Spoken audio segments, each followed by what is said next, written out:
Off, and he told me at halftime that he's got to keep his guys mentally focused as he talks to them in the second half, and I think that was one of the problems that they had in that first half, concentration.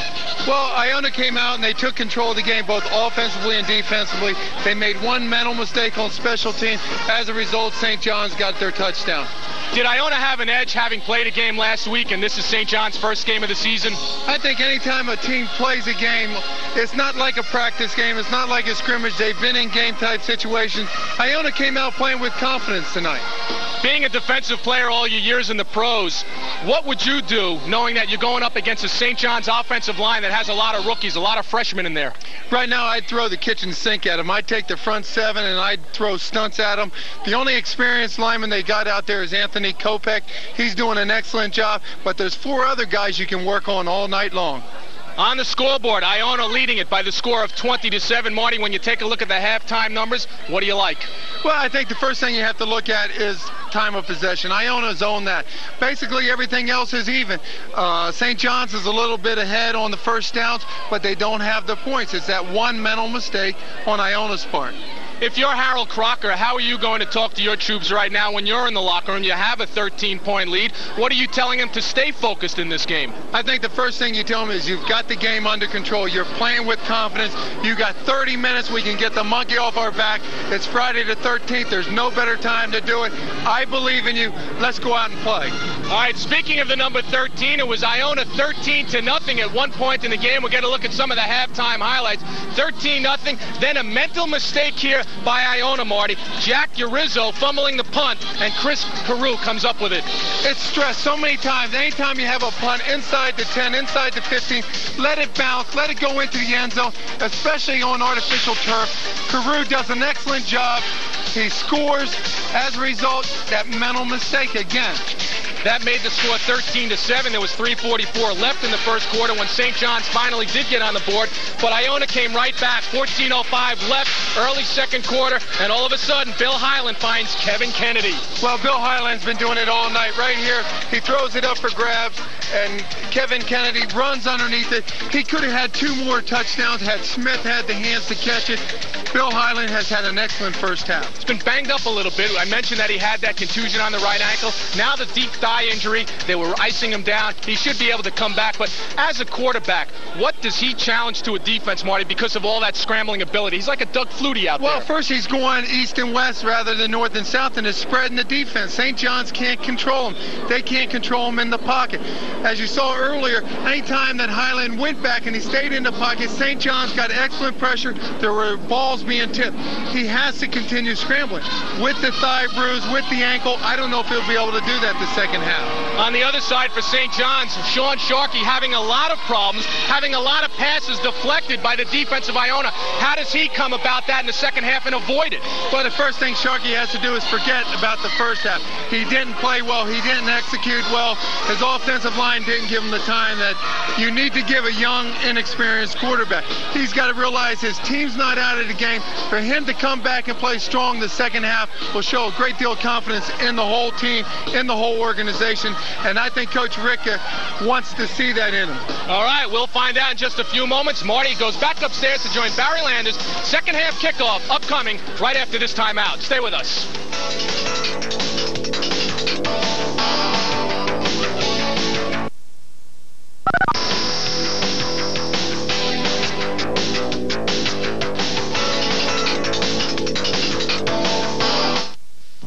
Are you getting all the golf you want? You want more? More than TV? More than magazines? Sounds like you're ready for Golf Week. Golf Week gives you more golf news than any publication in the world. More on the pros, more tours, with more scores, more stats, more stories. Call Golf Week now to start your 4 free issues. Just call the number you see on your screen right now. Call now for more amateur golf, national, regional, local, more college golf. Call now to start with 4 free issues. If you don't want any more, just cancel and pay nothing. Or take another 22 issues, a total of 26 weeks for only $19.95. You can even use your credit card. Call Golf Week now to start your 4 free issues. Just call the number you see on your screen right now. The season opener here at St. John's, but the Redmen are not flying high right now. The Gales are. They lead 20-7. Hi again, everybody. Barry Landers with Marty Lyons and Carl Reuter at Redmen Field. And would like to let you know that our upcoming schedule is a dandy. We feature some fine games. We'll take the week off next week, and then back on September 28th, Hofstra taking on CW Post. The Pioneers beginning their schedule tomorrow, playing host to Salisbury State. And Hofstra with a big game at Central Connecticut. Then on October 4th, Buffalo comes a-calling at Hofstra. Buffalo, by the way, moving up from Division III ranks and will be playing a 1AA schedule. They are playing a 1AA team tomorrow, by the way. Then on October 12th, we'll get a look at the Fordham Rams. They begin tomorrow against Lehigh. They'll take on Harvard. Follow that up the following week as they renew their bitter rivalry with Hofstra.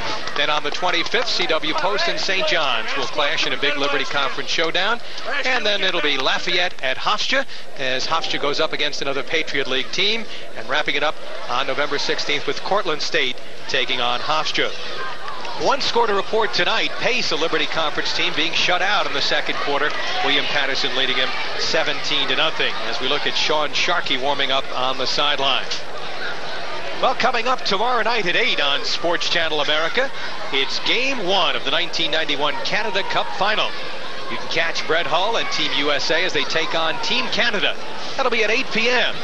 The 1991 Canada Cup Final, live and exclusive on Sports Channel America. Sports Channel America, not available in all areas. Well, Marty, we're getting set to go. Bob Ricca with his final words before the start of the second half, and St. John's needs a big play early here, I think, Marty, to just change the momentum around. Well, I think St. John's needs to come out and play more ball control, relax. It's a new half. They're only 13 points down. They're going to get the first possession. They've got to make something happen on this first possession. They want to go out and at least move the ball. Big question will be about Billy Highland, how effective he will be with the injuries, and will he see a lot of playing time in the second half? And will Sean Sharkey be the man that Bob Ricca stays with? We mentioned the fact that Paul Bruno, a 6'1", 205-pound junior who just began school here last week, and his dad is the offensive line coach, Fred Bruno, has had very little practice time. He's got a great arm. Bob Ricca says he knows only a few plays. Maybe we'll use him tonight. We'll see. So here we go with Jim Cowper kicking off for Iona. Russo and Broadway are deep to receive the kick. And Russo will step up and take it at the 12, to the 20. Tries to turn it upside, tripped up, and is down. Nice play in the open field by James McMahon, number 15. It'll be 1st and 10 for the St. John's Redmen. Sean Sharkey did not have a very good first half. He'll try to get things going here. He was 7 for 20 for 71 yards and 2 interceptions. Russo carried 13 times for 58 yards. Let's see if they go to the tight end. That was perhaps the most effective play as they found Palmieri twice. They use that quick hitch to the tight end, and they've got to utilize Russo some more. Out of the I formation, Osterman the fullback, Russo the tailback. Now Russo going in motion. And Sharkey throwing too low as he was looking for Iadivio. Eugene McCarthy and Palenko on the coverage. And Sharkey now 7 for 21. St. John's, over the years, has had a tremendous passing attack going back to the early 80s when Todd Jameson and Dennis Blygen, a guy who you know well, one of the St. John's assistant coaches, led St. John's to some great years. Those were in the 81, 82, 83 era. Second and 10. Coming on a blitz and a fumble off the snap right there. Eugene McCarthy, how often have we mentioned his name? The junior from Mayapack, the inside linebacker. Boy, a couple of real dandy inside linebackers in Tommy Oakes and Eugene McCarthy. They've been doing an excellent job. They're putting the pressure up. They're making Sharkey pull out too early because Sharkey knows he's going to get hit. Again, that young offensive line having problems with the Iona experienced defense. Experience is really on the front line, but we mentioned overall it's a young defense with 4 sophomores and 2 freshmen. third, and let's call it 10. Sharkey with time. Running out of time now, and incomplete. Looking for Mike Frazetta. Out of the backfield, defending on the play, linebacker John Chaldone. And we speak about guys around the football. John Chaldone, who was defending on that play, 12 fumble recoveries last year to set an Iona record. Barrett, this is not how Bob Ricker wanted to start the second half. 3 plays, less than a minute. Now his punting team has to come out. Give Iona a chance to pick up and start with some more momentum the second half. 4th punt for Joe Parker, averaging over 30 yards a kick. And the freshman ends this one downfield, taken at the 40-yard line by Urizzo.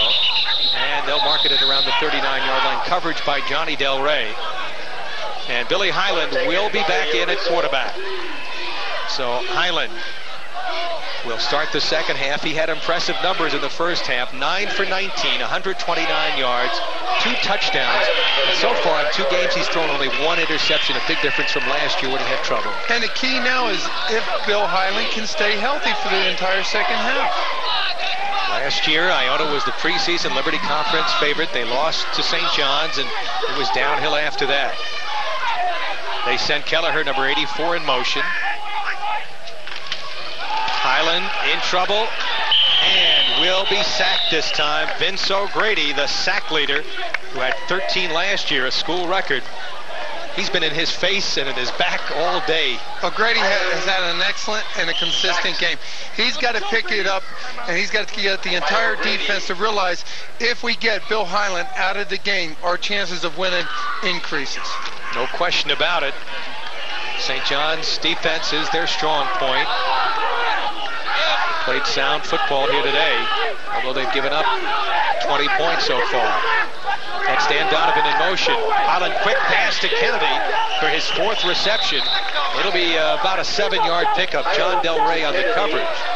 But as you pointed out, Billy Highland and Kevin Kennedy have developed into a nice combination in the early going. And as we've seen on the last few plays, here we look. Bill Highland, he's taking a 3-step drop. He's losing some of that mobility due to that thigh bruise and the ankle injury. He's got great hands, Kennedy. Freshman, as we've mentioned, out of Florida. This is Kelleher in motion. On 3rd down, and it's going to be almost intercepted. Scott Biter looked like he was going to get it. John Del Rey also coverage. The intended receiver was Joe Esparro. So Iona will give it up here. And St. John's will get it back with 12:39 to go here in the 3rd quarter. Iadivio is the deep man as he'll get the kick from Eric Medical. Medical has punted 6 times, averaging close to 38 yards. He's done a good job. Iona's special teams have done a good job as well. Iadivio takes it inside the 20, and again, excellent coverage on the punt return unit.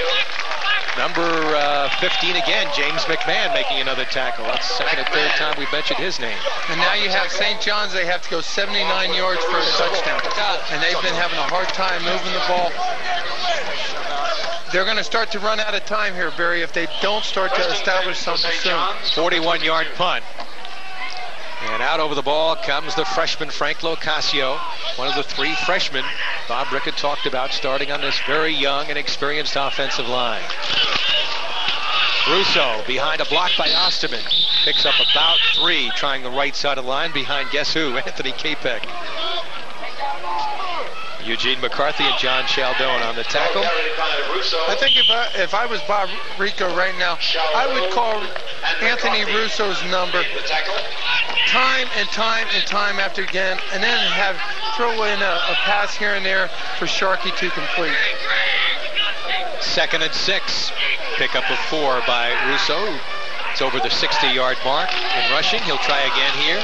Nothing there, but makes a couple of yards. Look like they're going to stop him behind the line of scrimmage, but a couple of shake and bake moves there to just get away from the initial hit. Brought down by Brett Barrow and Vinny Santalia. Boy, the kid they call Vinny the Fish, good-looking freshman Santalia. He's been doing an excellent job up front. Both teams have recruited very well, particularly young linemen. Santalia, freshman, out of Saunders High School in Yonkers. And he got that nickname Vinny the Fish because his dad's in the fish business. 3rd and 4, and he overthrows the receiver. Billy Osterman and Iadivio were in the area. And Sharkey not putting much touch on the ball. Jack Urizzo will go back in single safety. As Joe Parker, the junior, will be punting once again, standing back at the 15-yard line.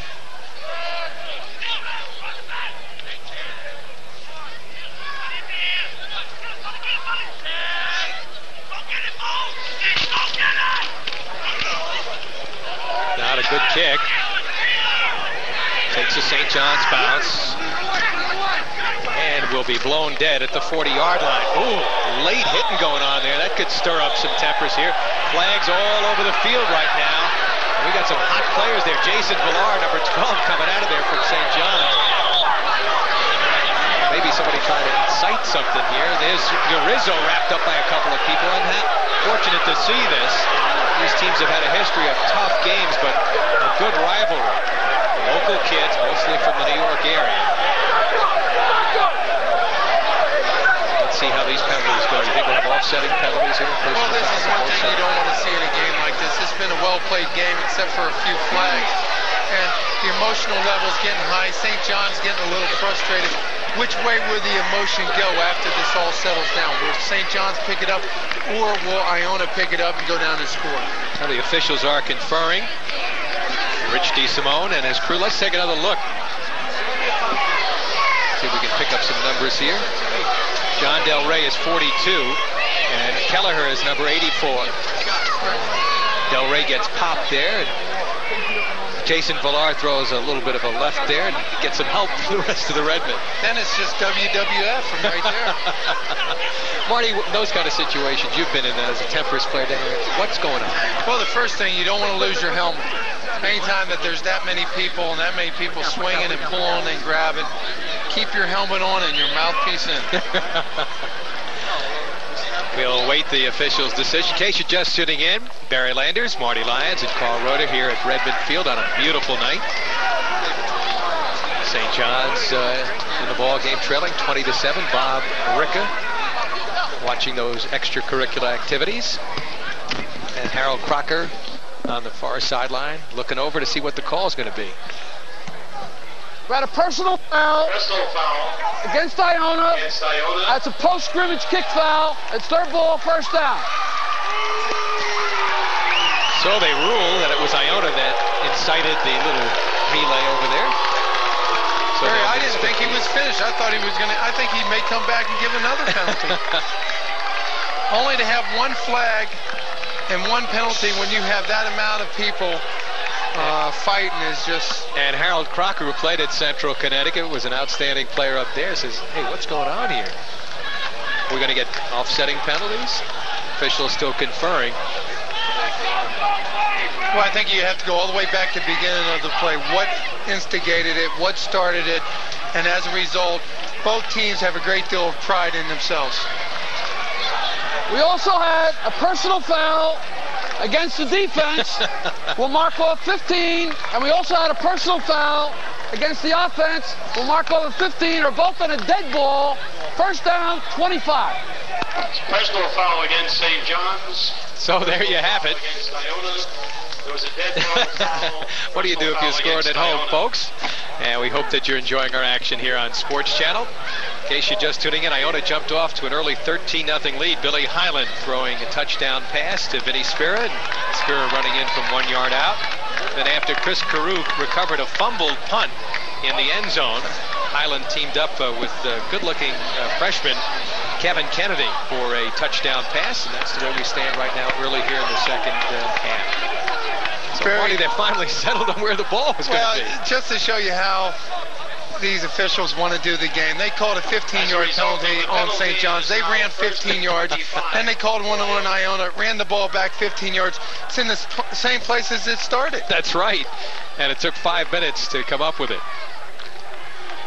So the Gales break the huddle. As we look at Billy Highland, who's been banged around, but has done another fine job today. Junior quarterback. 1st and 25 for the Gales. Womack, the single setback. They'll give it on the draw to Womack. Slips as he gets to the 25. Ray Lambright making sure he wasn't going to get up. So that'll set up 2nd and long as Iona will send in 3 wide receivers. They'll make substitutions here. As the night goes on, Bill Highland's leg has got to stiffen up some. He's having a hard time going back into the pocket. He's even having a hard time handing off right now, Barry. He's a gutty guy, a little guy at 5'8", 180. And has played well against St. John's the last 2 years in losing efforts. Little delay there. And the game really bogging down here early in this 3rd quarter. As we mentioned, opening game for St. John's. Next week, Iona will play at Sacred Heart in Connecticut. Game against Iona. 5-yard penalty, still 2nd down. So the delay of game moves the ball back to the 21. Marty, when things go slow here, when you get a lot of penalties, what does it do on the field to the players, especially to the defensive end? Well, I think defensively it's taking away your emotion. You want a defense, you have to play off emotion. You have to react, and your emotional level and your adrenaline's flowing, and now the game's being slowed down due to penalties. Kennedy has single coverage at the bottom of your screen, and putting the pressure on was O'Grady. Looking deep to the left sideline, and Smith comes up with the ball down there. Harold Smith finally comes up with a pass, wrestled down by Michael Russo. There is a flag on the play. Michael Russo, there's a flag on the play. So Harold Smith, who dropped a couple of potential touchdown passes earlier, shows that he does not have hands of stone, that he can catch one. And the speedster from Yonkers makes a fine reception, but let's wait for the penalty here. Well, Bill Highland did an excellent job there. He rolled out. He knew he had the wide open field. He pushed for Smith to go. As a result, he threw the ball. Smith caught the ball, but it was also pass interference on him.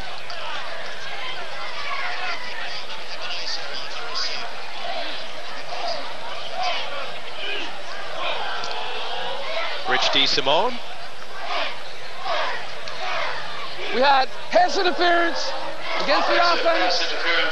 There'll be a loss of down. 3rd down. So Harold Smith, let's take a look. Well, right here, we've seen Smith get deep, and he's got the speed to get deep. He goes it down and out. Right now, Bill Highland, you can't see him, but he's scrambling. There's Smith. He's going. He gets his hand. He pushes the defender down.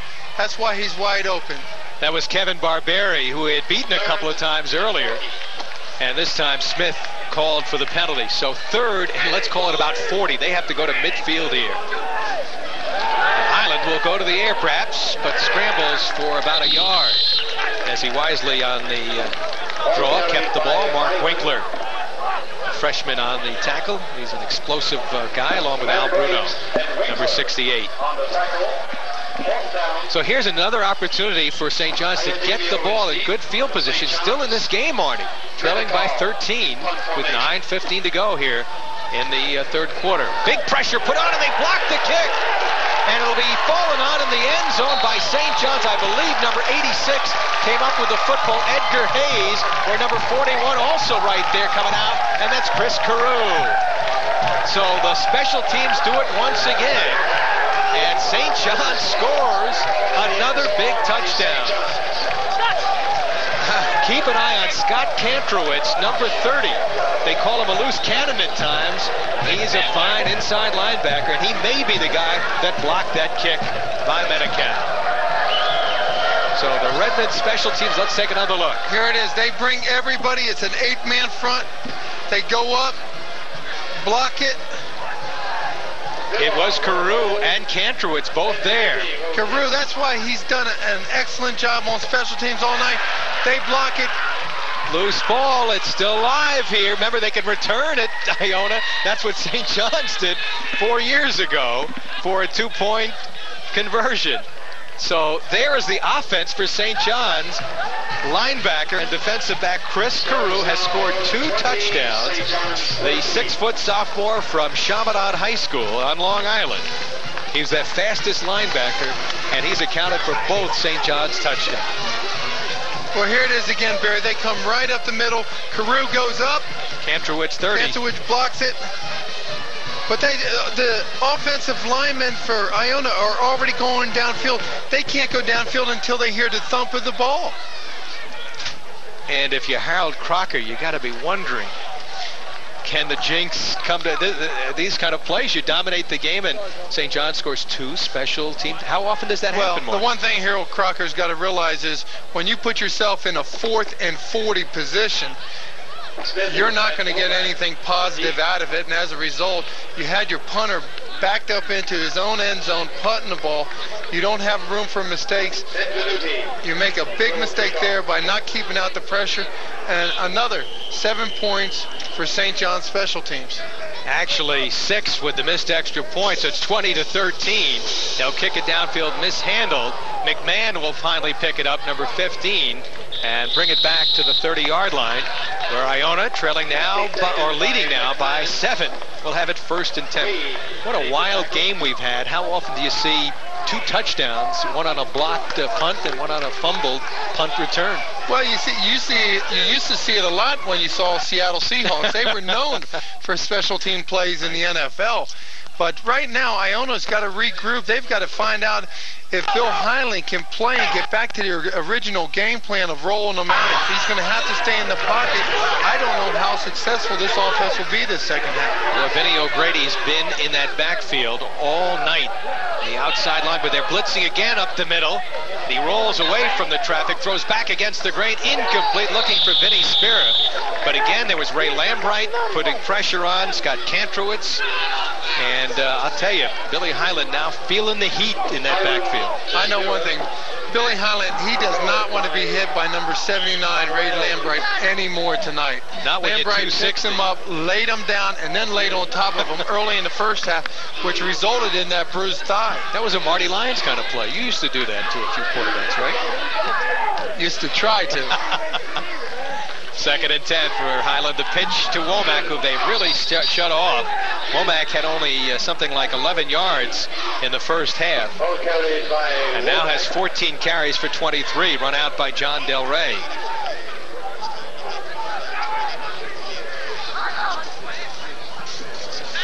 Driven out by Right. Here's number 80, Joey Sparrow.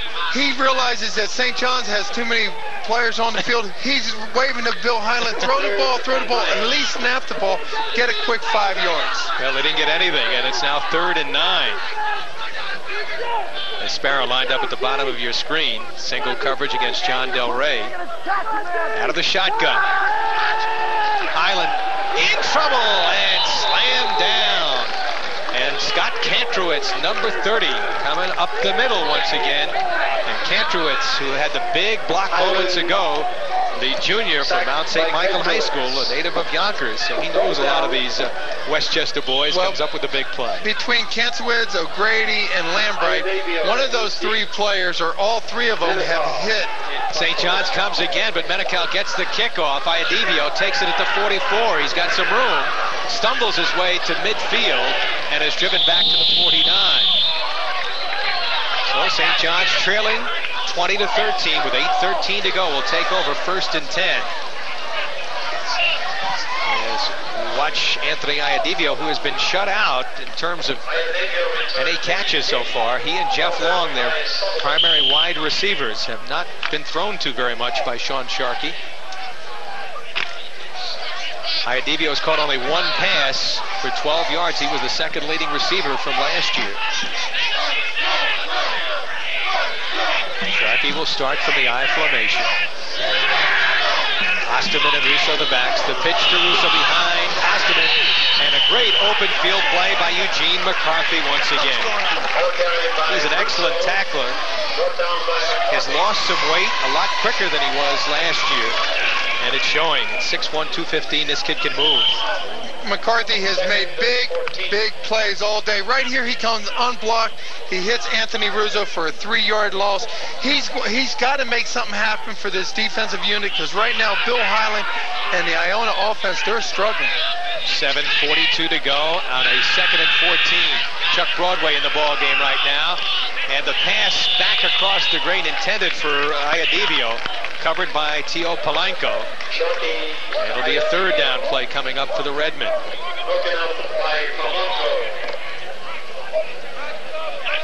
Barry Landers, Marty Lyons, and Carl Reuter here at Redmen Field. And now they'll send in a nickel back as Tim Collins will check into the ball game for Iona. Sharkey has the play from the sideline. Eugene McCarthy comes back out of the ball game.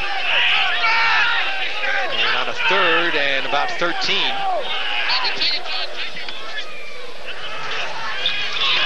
Sharkey dropping straight back.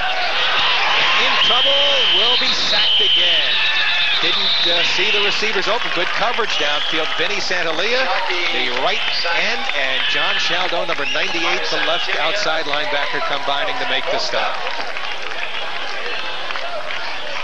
Santalia gets that sack because of the coverage by Iona's secondary. They just do an excellent job playing man-to-man. There's Broadway going down the side, covered like a glove. Well covered by Tim Collins, who had just come in. Here's Parker's kick, angling for the far sideline. Urizzo will watch it go out of bounds this time. And a 33-yard punt with no return. It'll be Iona football at the 22-yard line. First down for the Gales at the 22. The Gales, with 6:51 to go in the 3rd quarter, will put it in play. Limping, hopping Billy Highland. He's got a low center of gravity, 5'8", about 180. Well, he looks a little bit like Doug Flutie, except a little bit heavy. He's 10 for 21 so far, 138 yards, 2 touchdowns. He's taken a pounding back there, but has not thrown any interceptions. That's been key so far for Iona. Pitch to Womack. And again, St. John stringing the play out well. Number 57, Scott Biter. Number 57 has been a prominent number for both teams tonight, as Biter came up with a nice play. But you got to like the pursuit by St. John's there. St. John's have shown all night long that they have a great run defense. And with Bill Highland struggling back there and his mobility lacking right now, this is the time for the Redmen's defense to tee off up front and try to get to Highland, try to force him into making a mistake. No gain on that last play. Spear lines up to the right. Highland looks to the left. Harold Smith makes the catch. Can he break away? He's got Barberi to beat. And down the sideline, Russo. He gets away from Russo, and Harold Smith will go in for the touchdown. 77 yards, Barry, on nothing but natural ability. Once he caught the ball and outran the secondary, he was there the whole way. So after being called for the pass interference penalty that negated a long run, Harold Smith comes up with a touchdown reception. The 3rd touchdown pass thrown by Billy Highland. And is this sophomore ever so happy right now, as he's shown here in the second half, that he can hang on to the football? Well, you know, Barry, he knows that he should have had 2 touchdowns the first half, but you can't look back. He made an excellent catch, only 9 yards over the line of scrimmage, and turned it into a 77 yards touchdown. Tommy Bergen to try the extra point. Highland the holder. Low snap. Bergen's kick on the way. It is good. And Iona regains a 2-touchdown lead, 27-13. Harold Proctor's club leading with 6:01 to go here, and he breathes a sigh of relief and says, hey, I like that little cushion. I got a 2-touchdown lead back. Well, he's got to feel good, too, about his defense. The St. John's Redmen, they've only got their points by special teams. Right here, Bill Highland goes back. He finds Harold Smith 9 yards over the line. And Harold Smith just catches the ball, splits the defender, then it's a foot race all the way to the end zone. And here it is. He shows his speed, he shows his agility, and it's all the way. He beats Mike Russo. Touchdown. He's got to be a happy young man after missing 2 passes earlier in the game. You got to feel for Kevin Barberi, who he broke away initially from after making the catch, and then with this guy's speed, perhaps the fastest player on the field. The angle attempt there, no good for Michael Russo. Russo will take it at the 15-yard line. This is another Russo, not related, of course, to Mike Russo, Anthony Russo. And he gets it back to the 29-yard line. Kick return by Brought Russo. down by Robert Russo, number 94. Let's see if St. John's has made any changes here. Looks like, we'll check it out for you in a moment.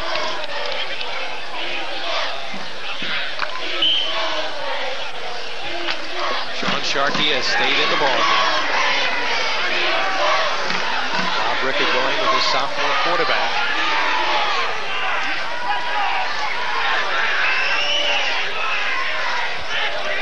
First and 10 from the 30-yard line. Chuck Broadway stopped at the line of scrimmage. Again, the defensive front four getting excellent penetration against the offensive line. No hole at all as they unpile. And that last drive, again, didn't take long, 50 seconds. And the big play, Harold Smith on the receiving end, a 77-yard pass from Billy Highland. Highland has thrown 8 touchdown passes in 3 games against St. John's in his first 3 years against the Redmen, so he has played well against St. John's. Sharkey facing a 2nd and 10. 5-man front.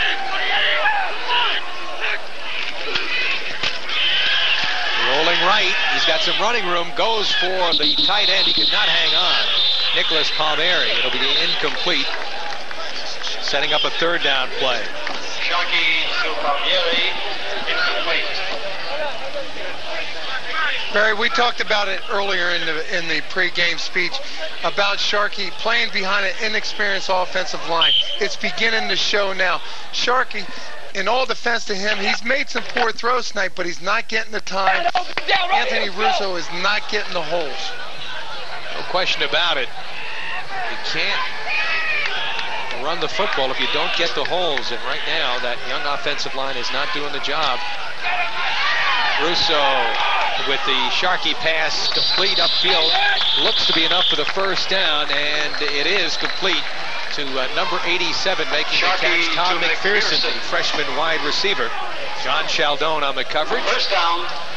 That was an important 1st down. And to realize, Barry, there's only 5 minutes to go in the 3rd quarter, and that is the first 3rd down that they've picked up for a 1st down.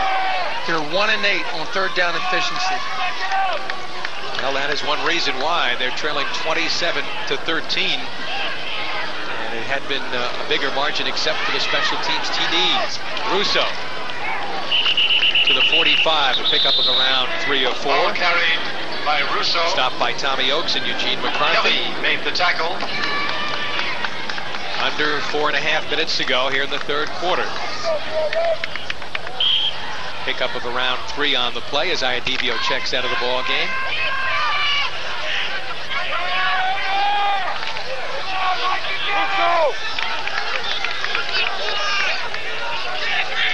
Tommy McPherson wide to the right. Jeff Long wide to the left. Sharkey gets a good block. Throws, and McPherson makes another diving attempt. Does he have it? Yes, he does. Nope, they rule it incomplete. Sharkey to McPherson, incomplete. So it'll set up a 3rd down play. 3rd and 7 from the 45-yard line. Sharkey's numbers 8 for 27. Right there, Sharkey just forces the ball in there. McPherson picked the last one up off the carpet, but right there, that one's just thrown a little bit too hard and a little bit too low.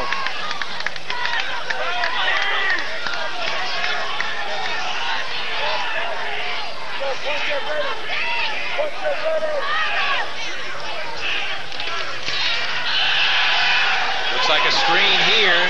Overthrows Chuck Broadway, but Bardunias had Broadway well covered on the play. And it'll be another punting situation for the Redmen of St. John. Mike Bardunias has done that time and time again.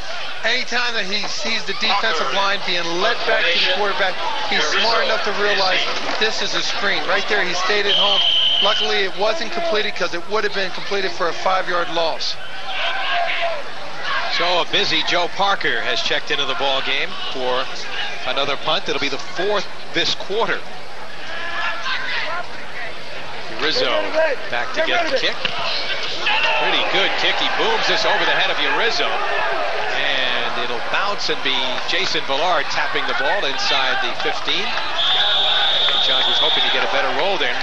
Almost another incident between a couple of players. Upfield. Down by Rickerson. Where's that offense? 3:38 to go, and it's been his special teams that have accounted for both St. John's touchdowns. Now the defense, which has played well, except for a couple of big plays, a couple of big passing plays, has to come up big here. They've got to force a turnover, do something to get the ball back. The pressure's been on St. John's defense the entire night. They've got to score. The special teams have scored twice. The offense is struggling. It's time for the defense maybe to come up with an interception and score. Billy Highland working out of the eye. Little hit going on. Ray Lambright, number 79, making some contact with one of the offensive linemen.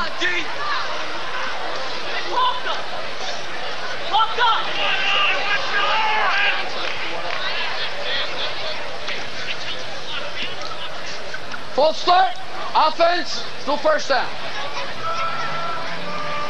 So it'll be 1st and 15. Let's go! Gales. Billy Highland working out of the eye. Myron Womack is the tailback. And the handoff now to Billy Smith, and Smith, the freshman from Gorton High School in Yonkers, crosses the 10 up to the 12. Vince O'Grady on the tackle along with Mark Wade, the strong safety. What Iona wants to do right now is keep the ball on the ground. Don't create a turnover here. If you create a turnover, then St. John's will get the momentum. They'll have great field position, and they can turn this lead into a slim 7-point lead. There's a look at Vince O'Grady, who's played an outstanding game. He's been in the backfield all day, but Billy Highland has absorbed a lot of big hits, and he's gone 11 for 22 for 215 yards and 3 touchdowns. Again, Billy Smith gets the call as they rest Womack. And he doesn't get much.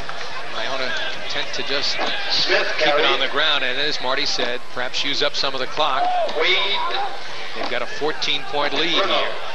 On the tackle.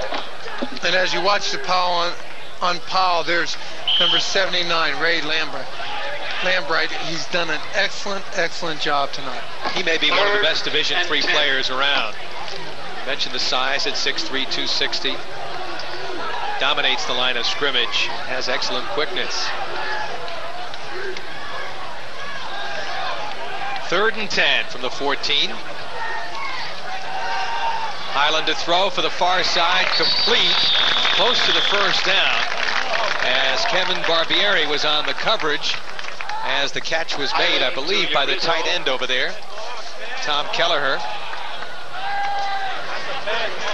And the spot looks like it may not be in favor of Iona. Barry, coming into tonight's game, St. John's knew they had a good front seven. They had big question marks about their secondary, and I think that's showing tonight. Your corners are not playing bump and run. They're not getting up in the receiver's face. They're getting beat deep. And as a result, Iona's coming up with the big touchdowns. Good kick by Medi-Cal. St. John's had pressure on Iadivio at the 35 and to the 39. As often as Iona's been forced to punt, their coverage on the punts have been outstanding today. Even though they've given up 2 touchdowns with special teams, their punt return coverage has been about as good as you can handle. And they're only giving up a net 3 yards on the punt return, and that's excellent. That was a 41-yard punt and only a 3-yard return. So St. John's, with 1:56 to go, third quarter, trailing by 14, finds themselves back at their own 39-yard line.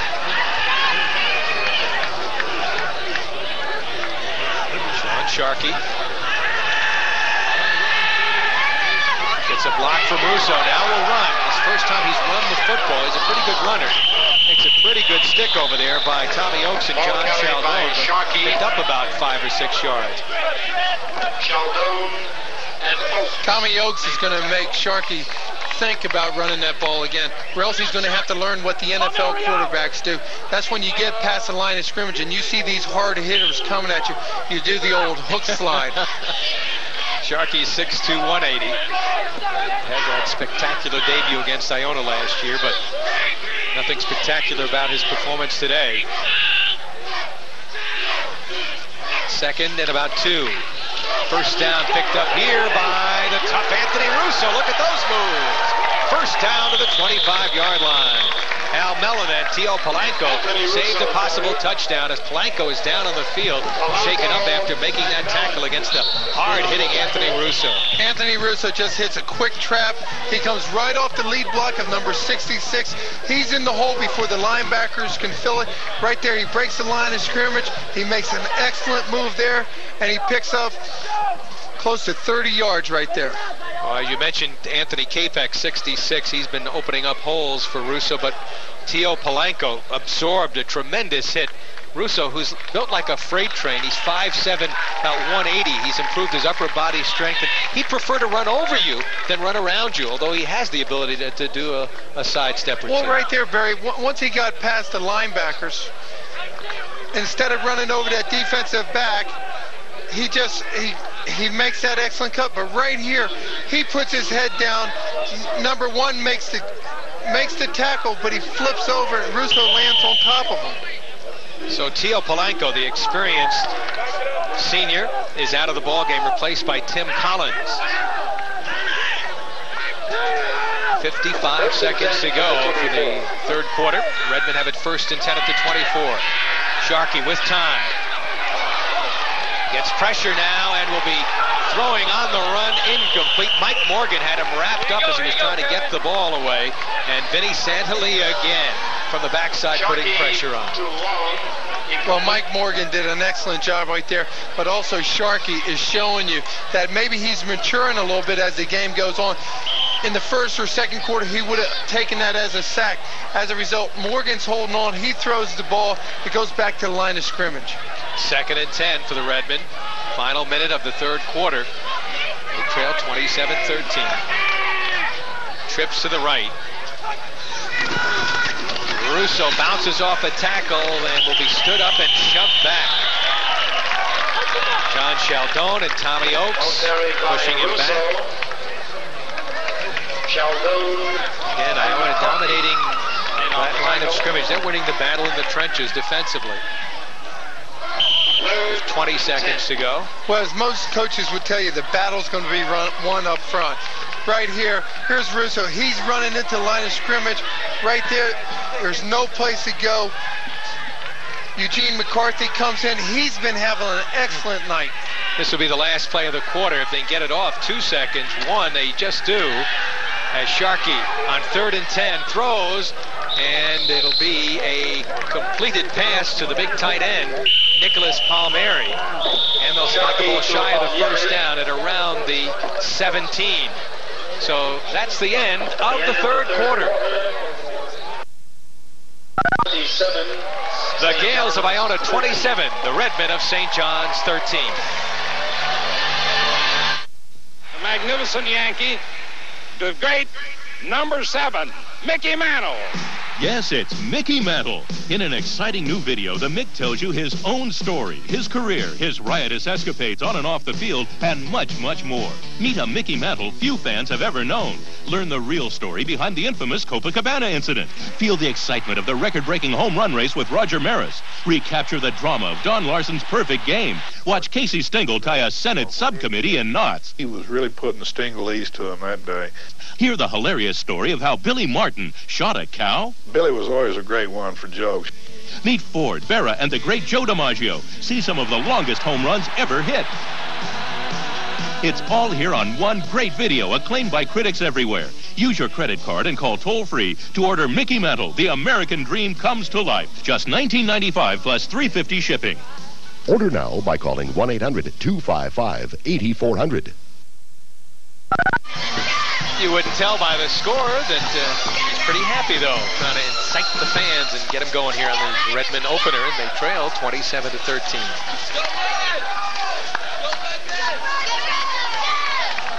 Lovely cheerleaders here at St. John's, and they hope that the Redmen can come up with a big play here. Biggest play of the game, 4th and 3 for St. John's as they open the fourth quarter trailing 27-13.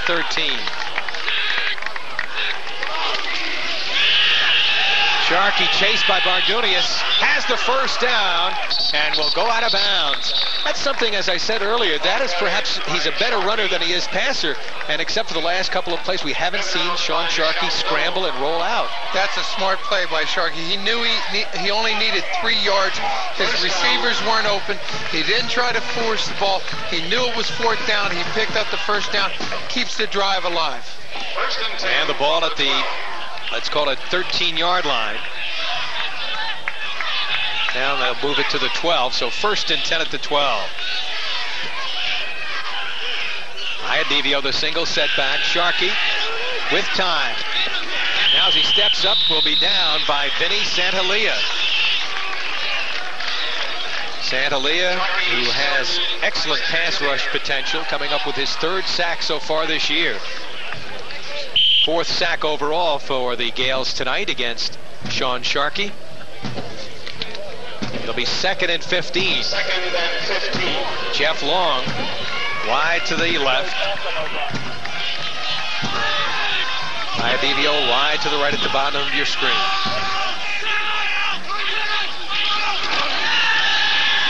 Sharkey dumping it out, and Palmieri, that big target, on a short pickup to the 11-yard line. Picked up only about 2 on that play to make that 6 on the play.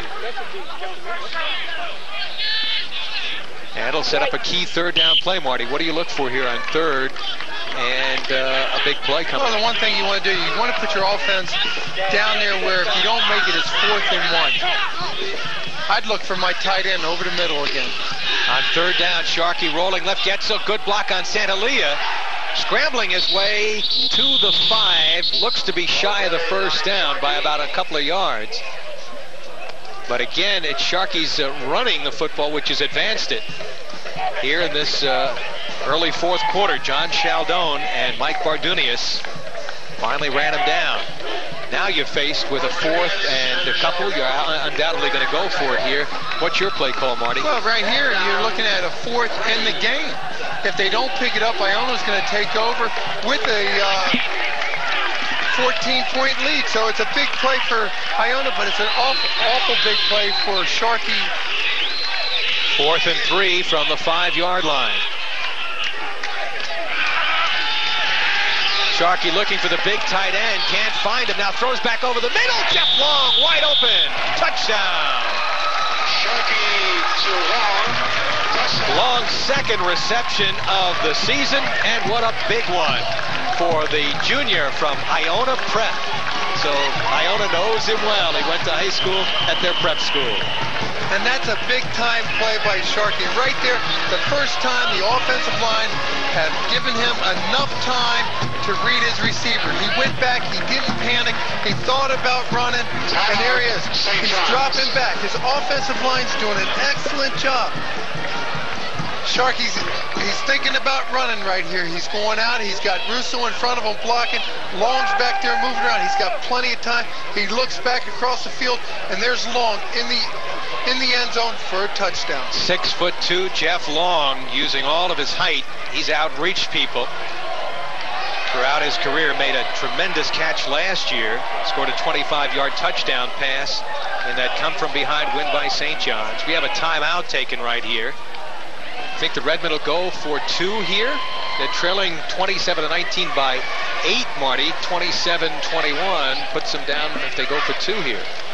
Well, I think there's plenty of time on the board. I'd go for the 1 now. Bring yourself within a touchdown. And then if you score again, then you could possibly go for the win. So Sean Sharkey, who threw only 5 touchdown passes all of last year, comes up with his first this year. We'll wait to see what Bob Ricca has decided to do here. Jeff Long, who is their leading receiver, coming back from last year. He caught 41 passes and was a second-team Liberty Conference All-Star. Coming up with a big catch there. Bob Ricca's got to be happy with his offense here. They controlled the clock. They controlled the line of scrimmage. They made things happen after not producing for the first 3 quarters, to come in here early in the 4th quarter and put 7 points on the board. He knows he's within reach right now. And it was Sean Sharkey's running that opened it up a little bit. picked up a couple of first downs. Long time out here, and Bob Ricca, I hope, has finally decided on a play. I think Bob Ricca is going to go out there and make the decision himself. He's all the way out by the 20-yard line and the hash mark. Bob was quite a player at CW Post. In his 14th year on the varsity level here. He's got a great record of 81 wins, 50 losses, and a tie. And during those 81 through 84 years, 4-year period, he was 34-7 in the Jameson Blige era. Well, they're going to go for 2 as expected. Sharkey looking back. He's got Broadway and Russo with him in the backfield.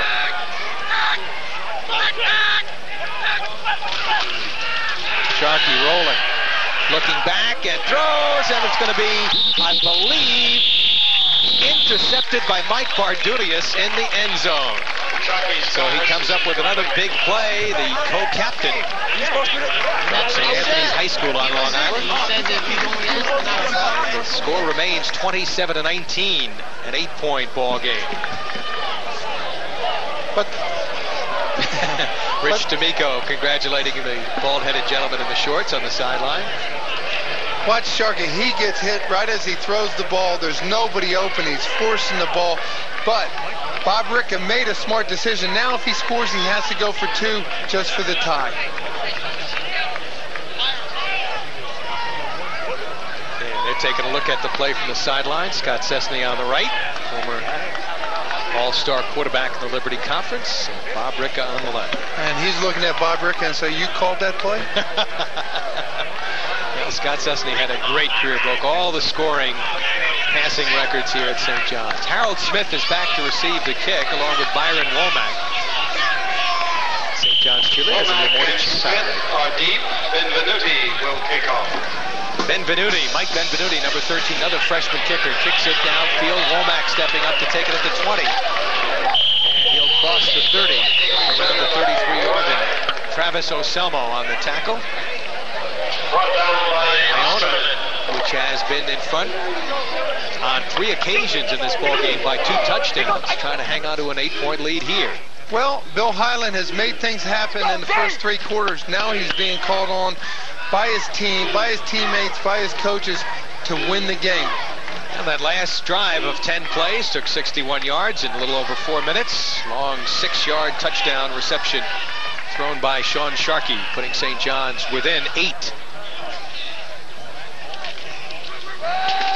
Womack to the 35. And they have done a good job shutting Byron Womack down.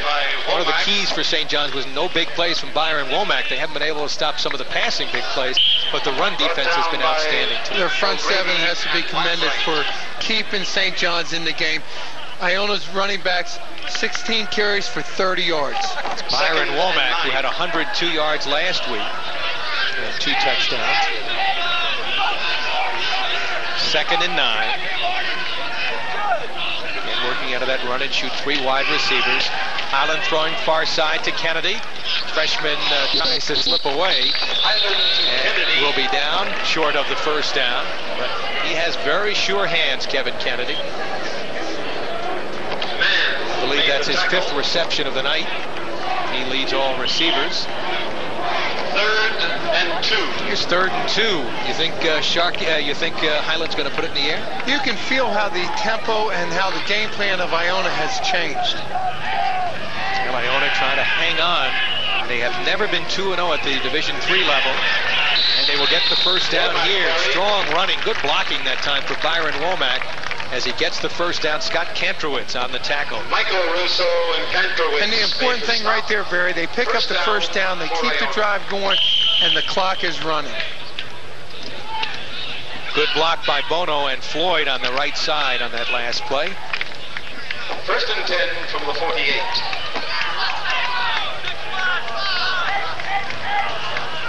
First and 10 at the 48-yard line for the Iona Gales, leading 27-19. Womack slips a tackle in the backfield and chased to the far side. Mark Winkler got great penetration in, and he just was able to slip away from him before he was run down on the far sideline.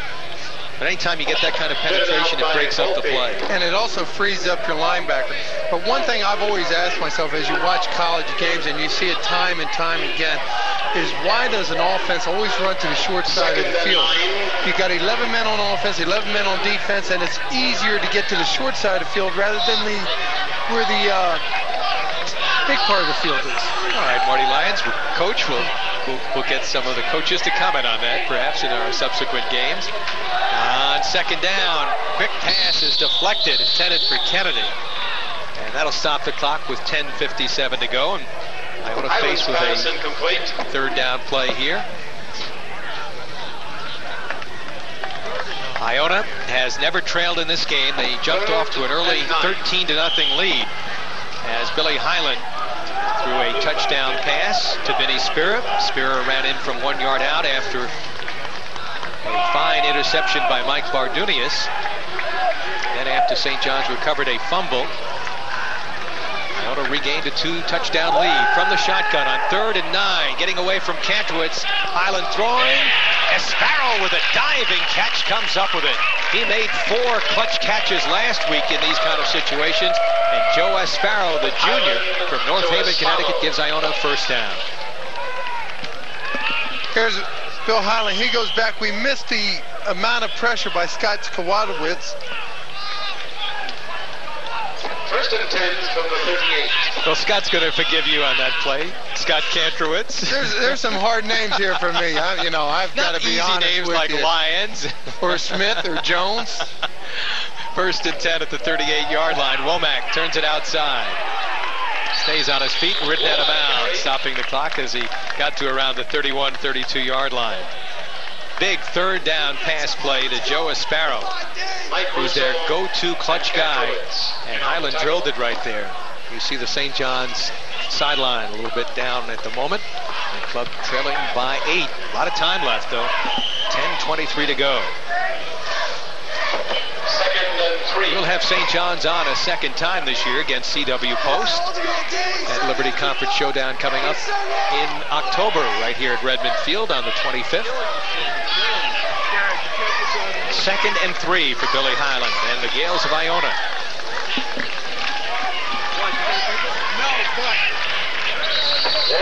Womack appears to have the first down. Again, Kantrowitz and nose guard Al Bruno on the tackle. Bruno with excellent quickness. They really like him. He's a young sophomore.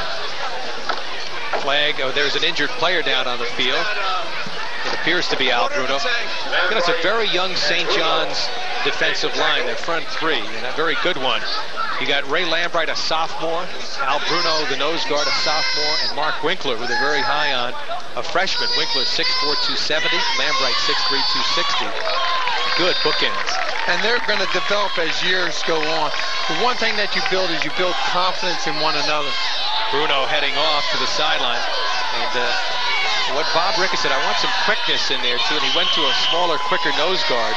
And Bruno at 6'1", 226 has exceptional quickness. In fact, they had toyed with playing him at fullback because he's got 4.7 speed, which is pretty darn good at Division III level. Well, playing fullback or playing nose guard, I think they're both the same. You've got to be a tough young man.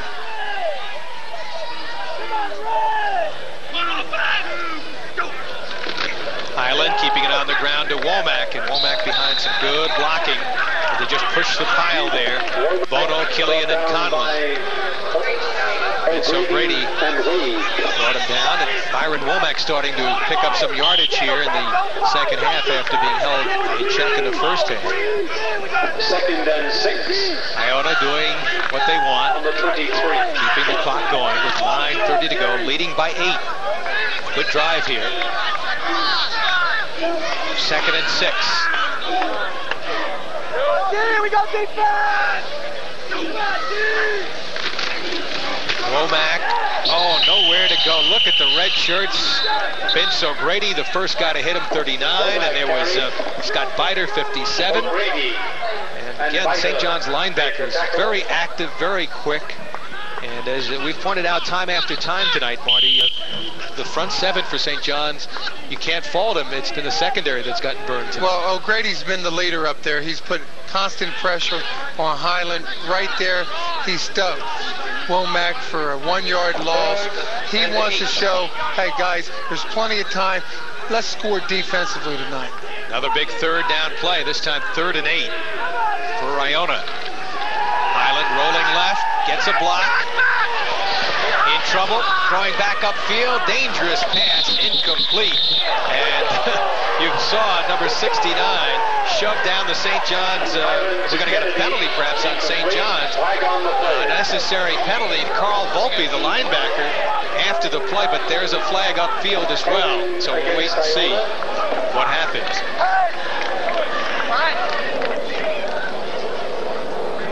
Kantrowitz chasing. And Highland's out of the pocket. That's the first time in this second half, and he just makes a bad throw. It's off balance. He throws it up for grab right in the middle of the field. Ralph Uliano, 63, was the other guy putting pressure on. And now watch the play here. 69 coming in. That's Volpe. I don't know if we're going to get a call on that penalty. Nope. Well, the officials have already indicated holding on Iona's offensive line. So that will be the penalty call. Iona will be attempting a long field goal here. Now remember, they've had a couple of problems blocked. It'll be a 42-yard kick. Their long kicker is Jim Cowper. He's in there, number 5. He and Tom Bergen share the kicking duties. 42-yard attempt. Cowper's kick will be way short. And St. John's with a chance to tie up the ball game. With 8:23 to go, will take over 1st and 10. And Barry, they're very fortunate that that wasn't blocked. Come on, Sharky, you can do it, baby. Come on, Sharky. It's been a long night for Bob Ricker, but his club is very much alive. And Sean Sharkey looked good on that last drive. Maybe his confidence is picking up, because he scrambled well, picked up a couple of needed first downs.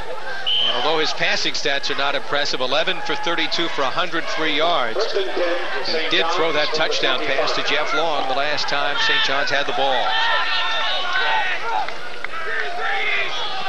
3 wide receivers to the right. It's like a run and shoot right here. Sharkey looking, has time, throwing it for Iadivio. And are they going to rule it a catch? Diving catch it is, and a first down for Anthony Iadivio, covered by Eugene McCarthy. But Sharkey that time had some protection. Sharkey's getting more and more confident back there in his pocket. He releases the ball. Right there, he's still throwing them low enough, but anytime you throw a low pass, you know their percentages go up as far as your interception. Good block by Billy Osterman on Santalia, as they double covered Santalia, who's been given a lot of problems from the left defensive end. Sharkey rolling left, has a block from Russo. Throwing, and a poorly thrown pass. He had Palmieri and Long in the area, but overthrew both of them. So maybe some miscommunication on the pattern there, or just overthrew it. So it'll be a second down play coming up here with 8:01 to go. Trying to get Marty Lyons to be a coach up here in the broadcast booth. He's ventured some thoughts on more than one occasion, shaking a head or two. Broadway and Iadivio, and that trips to the left, right up wide. From the 39, handoff to Russo, into the secondary. Russo down the sideline. Out of bounds inside the 20-yard line. Anthony Russo coming up with the big play, run down by John Chaldon. And a 43-yard pickup there. That's why Anthony Russo was so explosive last year. He had 5 games over 100 yards, 2 for over 200. Right here, behind number 66 again. He makes an excellent cut, and then it's to the sideline for a 43-yard pickup. Right now, he's run the ball 20 times for 136 yards. John Chaldon got the angle and ran him out of bounds, so St. John's looking to tie the game. They trail 27-19, 7:52 to go. Sharkey scrambling to his left at the 20, at the 15, and picks up about 7 yards to the 13-yard line before he's dragged down. Well, the one thing Sharkey doesn't want to do, he doesn't want to make a mistake. He doesn't want to throw an interception. If he's going to do anything, scramble and run the ball, tuck the ball away. Then, as a result, turn it around next play and give it to Russo. Let him pick up the first down. Harold Crocker a little concerned right now. He's seen St. John's in the past come from behind in some wild games. 2nd and 3. 2nd and 3 for the Redmen at the 13-yard line.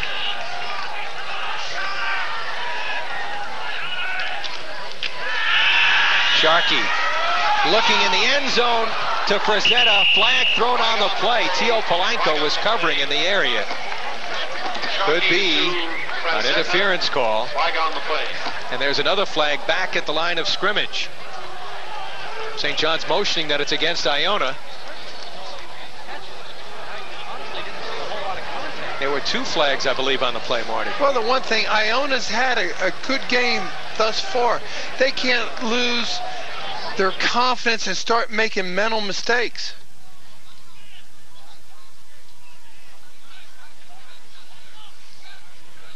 Waiting for Rich DeSimone to sort things out.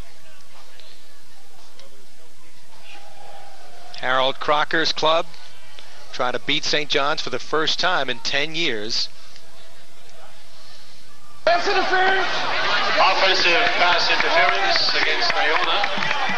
1st and goal at the 2-yard line on the pass interference penalty, I believe against Tio Polanco. First down.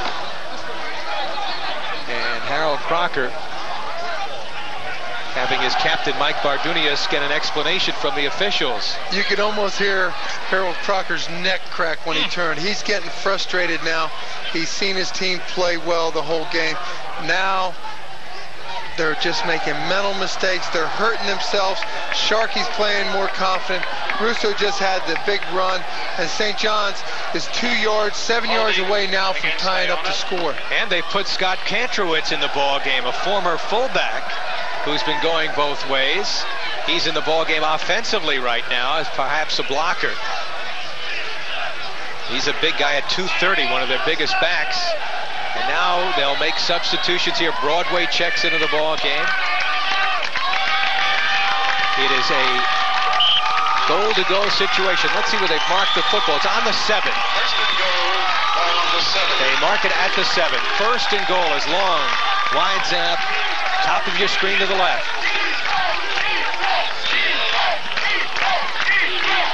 Sharkey on 1st and goal from the 7. Russo to the end zone.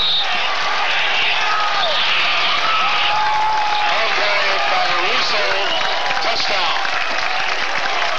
Anthony Russo brings the Redmen within 2. Deja vu for St. John's. Another comeback as they did last year. Led by Sean Sharkey in the 2nd half. And this guy, Anthony Russo. It's only appropriate for Anthony Russo to score that touchdown. He was the workhorse on that drive. Sharkey's coming back, playing with a great deal of confidence. St. John's just called another timeout, but here we are. We look at Russo, find out where he's going to run. Just a quick trap right up the middle. Has a chance. Second effort gets him those 6 points. Pulled away from Tommy Oakes, who had him wrapped up at around the 3-yard line, and gets lifted high in the air. Harold Crocker with St. John's taking a timeout here. They have 1 remaining. What are we running? Get me a tackle for Freddie! Get Lambright out of here. I need a lineman, not Lambright. Give me more. Give me more. Give me more. Sprint right to put somebody. Scapulary. The ball's on the left hash. We're going to go trips right and offset. Coach, I'm out there. Yeah, bring offense. Regular offense. 1 timeout left. Thanks, Mr. Rips right, offset. There's no fake. Sharkey. No fake. Just get out quick. Get the first down. Get out quick. All right. Backside drag. Whatever you do. Listen up, all right? Fast time. Broadway. Yes. All right. 62. No, 68. All right? Just running toward the middle down. The middle, I say flag. Straight down and for the flag. Okay. 5 yards and the back flag. All right? Okay. Right to the back flag. Okay. Outside man. Who's the outside man? I'll give you a hard post. Sorry, got a towel? All right. Inside man. A hard right for the near flag. Long arrow to the near flag. Lower your shoulder and fucking nail. All right? It's gotta be done. It's gotta be done.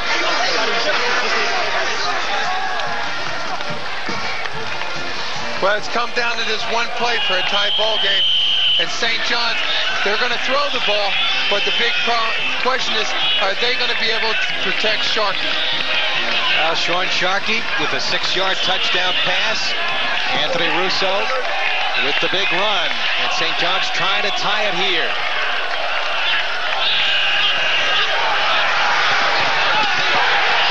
In the end zone, it is going to be caught, and we have a tie ball game. Anthony Iadivio coming up with the catch, and wow, 27 all. The St. John's fans enjoying it. That's a big-time play by Sharkey. He didn't have a productive first half. He came out, took control of the game the second half, and has made some big-time plays this fourth quarter. The fourth down touchdown pass to Long, and this two-point conversion to Anthony Iadivio. There it is. Sharkey, he's not going back, taking his 3-step. He rolls out to his right. He's got plenty of time. He throws on the run. Number 25, wide open in the end zone. Tie ball game.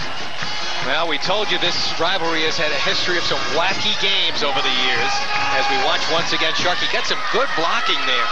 Osterman, 33, the fullback, laid out somebody there. And he throws well on the run.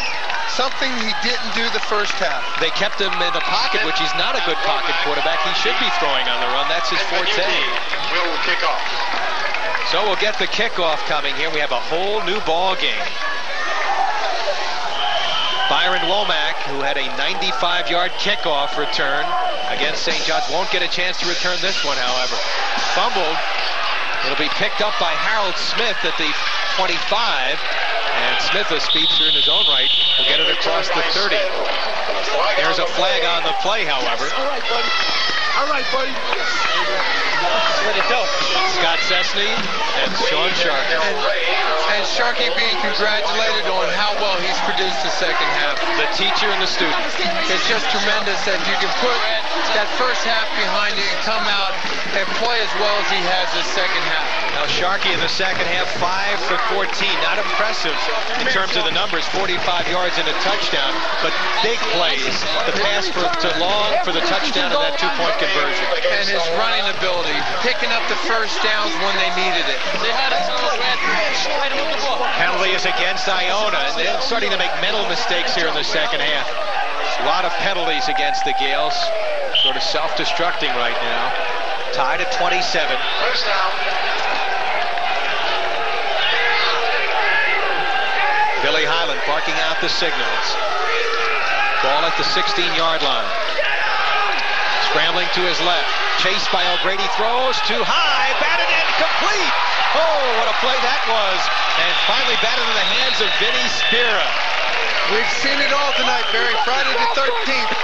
It bounces off one player, and it comes back to Spira, and he makes an excellent catch, and he gives Iona some working field. Bob Ricker can't believe it. There it is, Bill Highland. He's rolling out for probably the second time this half. He throws it. It goes right into the defender, bounces off, and Spira makes an excellent catch, concentrating on the ball. Batted by Michael Russo into the arms of Spira at the 41-yard line. A big pickup, 1st and 10 for the Gale. 6:15 to go. Tied at 27. Highland going down the right sideline, incomplete, looking for Kennedy. Nevin Mann was the defender on the play. It seems like Bill Highland, he's going back to what made them successful the first half. He came out, he was a little bit tentative in the third quarter. He was nursing a few injuries, but he knows if he can't go back and roll out Iona, they won't win this game. He cannot stay in the pocket because the front seven of St. John's have been laying some hits on him, and one more good hit may just put Bill Highland on the bench the rest of the night. Highland 15 for 29 for 270 yards, 3 touchdowns and no interceptions. Sparrow lines up at the top of your screen, single coverage there. Highland on the draw to Womack. St. John's held the play out. Nothing doing. As Ray Lambright wrapped him up with those big arms, setting up a big third down play. Johnny Del Rey also helping out. third down efficiency for both clubs has not been that good, although Iona, big third down earlier in this quarter to set up a touchdown drive. 5:40 and the clock ticking in this tie ball game. Never a tie between these two teams in the 13 previous meetings. Tim Silo, number 14, is checked in as a wide receiver for the Gales. Highland rolling right in deep trouble, throwing for the sideline, looking for his receiver. Kelleher picked off by, nope, incomplete. I thought St. John's Carl Volpe might have had the interception on the far side. So did he. Ray Lambright also over there. And number 19, Mann, came up to make an excellent play. Fourth down. Fourth down coming up here. No, ready? Fourth down. Right here. Bill Highland, he has some players open. Number 68 comes up, and even Mann plays the ball, almost come up with the interception, and it looks like, from up here, it looks like he's in, but then again, you know the officials, they're right there close to the ball. 5:18 to go. Medical, the punt. Sails this one downfield. Iadivio at the 20. Takes a big lick. Nowhere to go. Hit by Mike Corcoran, number 53, and Steve Sullivan, number 18.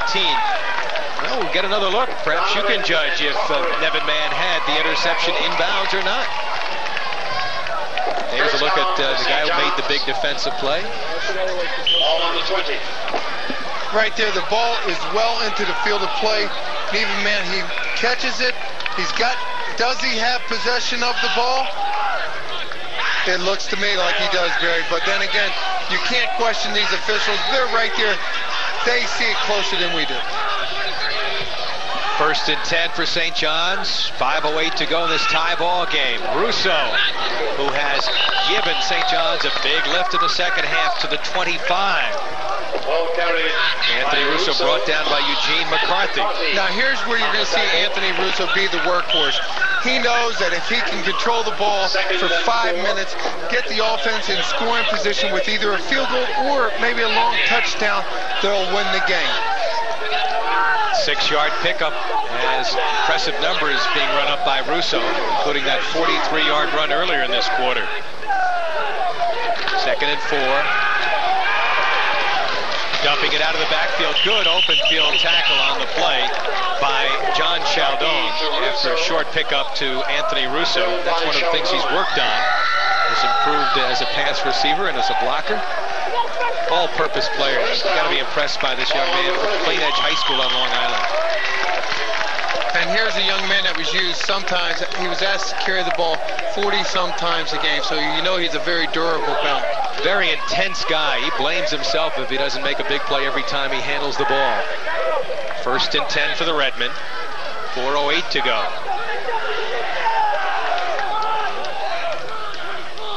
Single setback is Russo. Russo again. Almost breaks this one. Boy, he's given the Iona tacklers all kinds of problems. Great leg drive by Russo. And just a second effort. Every time he gets a second effort, he's picking up 2 and 3 more yards. Now you're looking at 2nd and 2. Whereas in the first half, it was 2nd and 10, 2nd and 9. They're putting themselves in a run situation. Russo here in the second half has gained almost 100 yards on 11 carries. And overall, 156 yards on 23 opportunities. 2nd and 2. 3:25 to go. St. John's has come from 2 touchdowns down to tie the game. Russo looking for the first down, will not get it. Penetration by Santalia. And also Eugene McCarthy. As the clock ticks down to 3:05. And you know what's incredible, Barry? When a young man carries the ball that amount of time, he doesn't fumble. 3rd and 1. Russo in the first half of last year was outstanding, but when K-Peck got hurt and the passing game died, they were putting 9 men up on the line of scrimmage, stopping him. 3rd and 1. Biggest play of the game for either club here. Sharkey in trouble. And taken down on the far side by Sean Kelly, number 67. His 2nd sack of the game and 4th of the year. Sean Kelly just made the play of the night. If he had let Sharkey outside, Sharkey picks up the first down, the drive continues. If Sharkey throws the ball, puts him at 4th and 1, here he is. Kelly just makes a excellent play, wraps him up, puts him to the ground. As a result, loss of 7. Byron Womack back to receive the kick. This will be Joe Parker standing at the 20. Now down to 2 minutes to go here in this 4th quarter, tied at 27. Parker, end-over-end kick. Womack will take it at the 31. Look at the coverage by Jason Villar and John Del Rey. Perfect for St. John's. And they caught Womack dancing back there. He had nobody open. 36-yard punt, only a 2-yard return. And let's see if Billy Highland can work some magic here with 1:50 to go. And his club, having blown a 2-touchdown lead, now deadlocked at 27. Well, Barry, I think you got to give credit to St. John's. Iona didn't blow it. St. John's earned them. They had that one special team. Highland with a 1st and 10 at the 33. Out of the shotguns, got pressure from Kantrowitz. Throwing on the run for Sparrow. Well covered by man. Clock stops with 1:45 to go.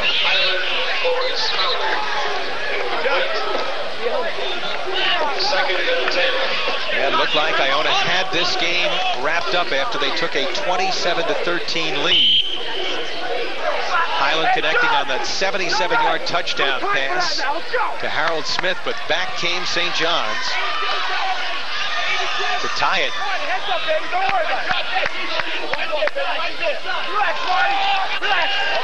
Up the middle, he's got a man open. Kennedy wide open for the first down to the 35-yard line. Boy, he split the seam right there and was wide open. Michael Russo finally got him. There he is again. Kevin Kennedy came up with so many big plays in the first half. There's the big play on offense that they needed. They need to move down maybe another 20 yards to get in field goal range. 32-yard pickup. Remember, St. John's used their timeouts earlier. Iona should have all 3 remaining. There's Billy Highland. He throws. Kevin Kennedy is wide open. He does a seam right down the middle. 1st and 10 at the 35-yard line. Highland looking in trouble. Scrambling out of one tackler's grasp. Got away from Kantrowitz down at the 38-yard line. And Iona may take a timeout here to stop the clock. Almost coughed that football up in that scramble. Well, I tell you, Bill Highland just did an excellent job just to lose 3 yards. Because the first guy to hit him was Ray Lambright. He hit him 8 yards deep in the backfield, and then he just started bouncing off people. Here's one miss. There's 2 misses. Here's another one. Kantrowitz missed. He comes back up. Here's another one. Incredible balance there, but it wasted time too. It was about 10-15 seconds off the clock with all that scrambling, and we're down to 1:04 to go as Iona has taken one of its 3 timeouts. Harold Crocker, who took over a program that had been floundering. He lost his first 24 games as a coach, but has turned things around dramatically over the last several years. Really built a fine program up in New Rochelle. And the one thing about it, anytime you go 0-24, it's hard to recruit. So he did it the hard way. He should be commended. They're proud of him. Last year they had a 5-5 disappointing season. They started last week with a big win. They would like to win tonight. They played well, but they have to remember it's a 60-minute game. Sparrow will go wide to the top of your screen. He's a clutch guy, has single coverage against Nevin Mann. Let's see if they go to him. Kennedy and Smith to the left. Looked like Kantrowitz wanted to come out of blitz. Highland chased by Volpe. Throwing complete to Womack and wrapped up that time by big number 57, Scott Biter.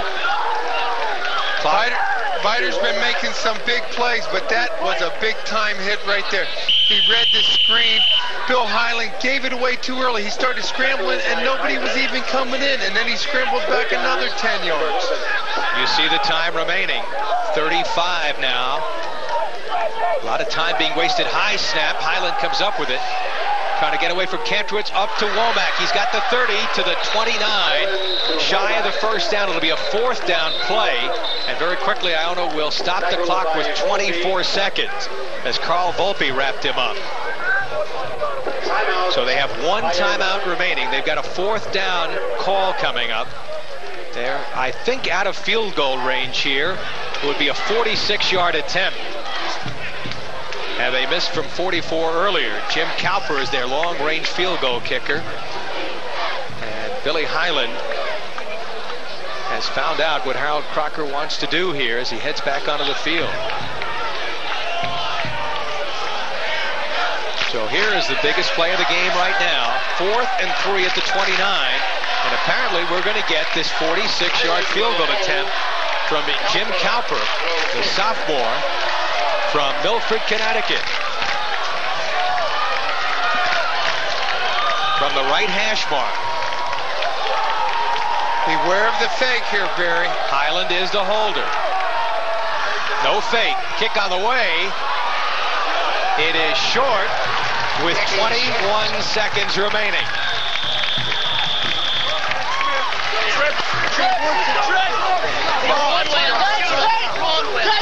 So it appears that Harold Crocker's team still hasn't beaten St. John's. Shut up on the outside man comes inside on a post. The middle man run a flag. 10, 12 yards deep to play. Able. Inside man.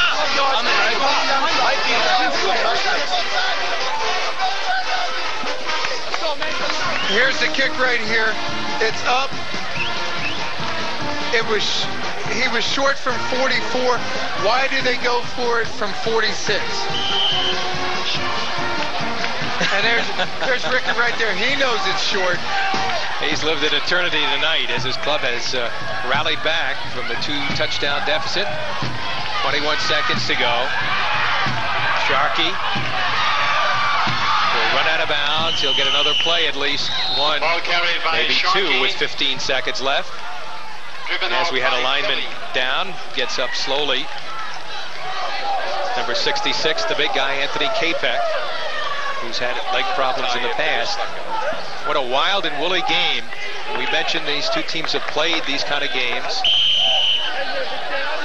Al Crocker figured that perhaps this was going to be the year. And he had a 2-touchdown lead in the 4th quarter. 2nd and 5 from the 34-yard line for St. John's with 15 seconds remaining. Russo. And St. John's will stop the clock for the final time. It's a 1st down. John Chaldone brought him down. So here's the Hail Mary kind of play, I guess, Marty. You got 9 seconds left, no timeouts remaining. And you Bob Ricca.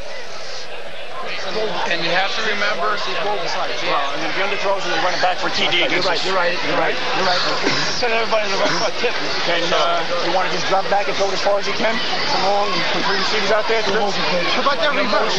We got shut up. Reverse is no good. We got the D-line. We got Crips 85 shoot up. Crips 95 shoot up. Shut up. Crips left. 9 cuts along. Everybody else do hooks. I mean, it's just right on the trip to the wide man left, right? So, but let's go.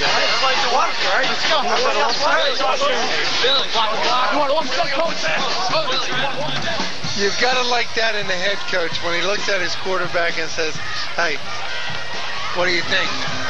Would you like to drop back and throw it as far as you can? Get a howitzer out there, huh? Well, Harold Crocker has never had a tie in his coaching career. This is 7th year. And with 9 seconds left in this tie game, perhaps the final play of the game here. Let's see if Sharkey unloads it. He's got Jeff Long out there. Long will make the catch, but Al Mellon will wrap him up. 2 seconds show. Nope, they rule it a catch at the 25. 2 seconds remain on the clock. They will mark the first down, so the chains have to be moved, so the clock is stopped. Can St. John's get their kicking team on quickly enough? We may be in store for a wilder finish. They We're going to get an attempt here. Perhaps if they could snap it. 2 seconds left. It'll be an attempt by John Ledwith. A 42-yard attempt. The kick on the way. It's got a chance. It is. Goal! Goal!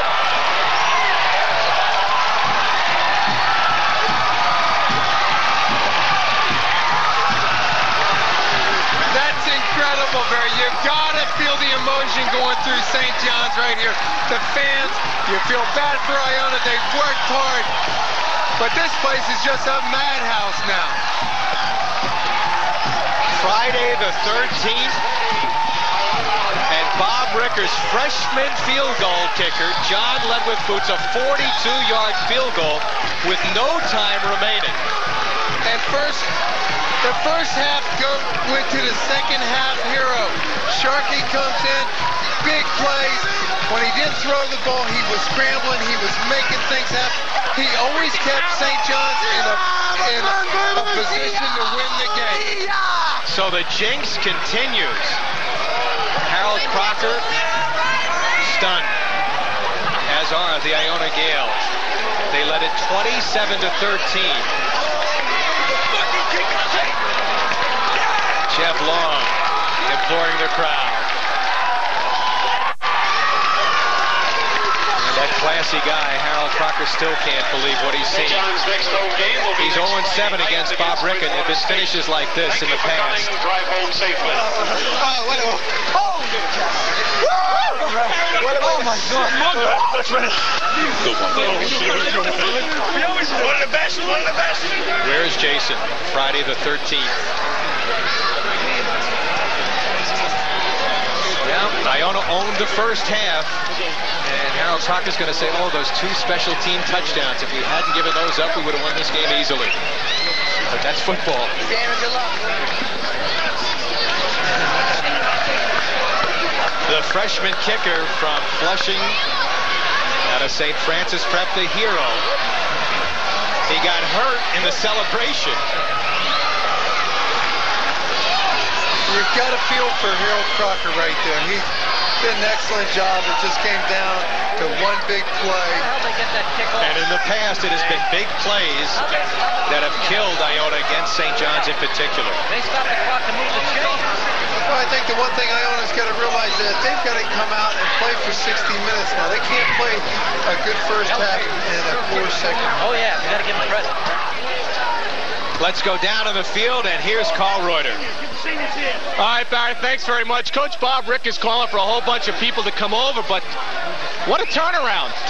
What's going through your mind? Because Long catches the pass, it sets up the field goal attempt. That's what we planned at halftime. Yeah, I'm sure you did. Now tell me about Friday the 13th happenings here at Redmen Field. Friday the 13th, today is St. John's feast day, so I told the kids they had to be in the bag.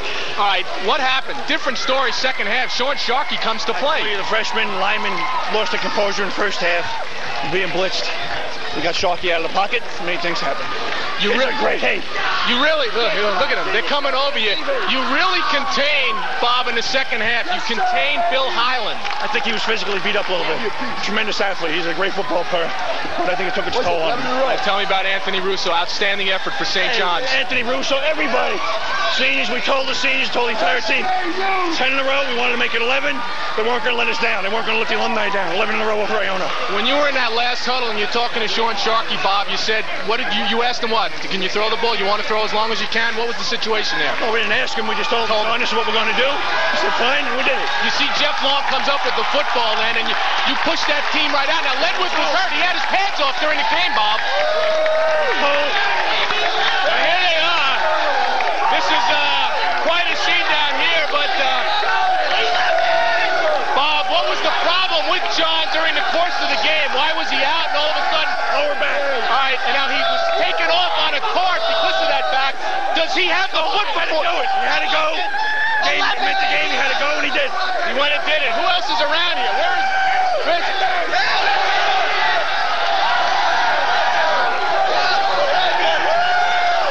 well, wait. All right, let's go back upstairs. Barry, you can take it away.